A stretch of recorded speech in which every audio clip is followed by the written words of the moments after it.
marami naglabasan sa social media kahapon na nabanatan tayo.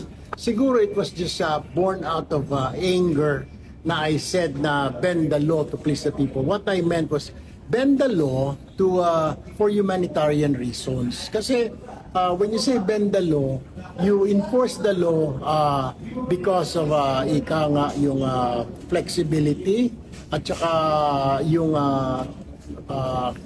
for humanitarian reasons. Pero I didn't say na we have to break the law, violate the law. No, I didn't mean that. What I meant was bend the law para for humanitarian reasons.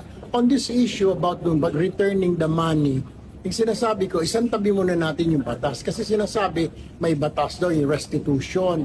We have to follow the due process. Pero sinasabi ko, baka pwedeng hindi.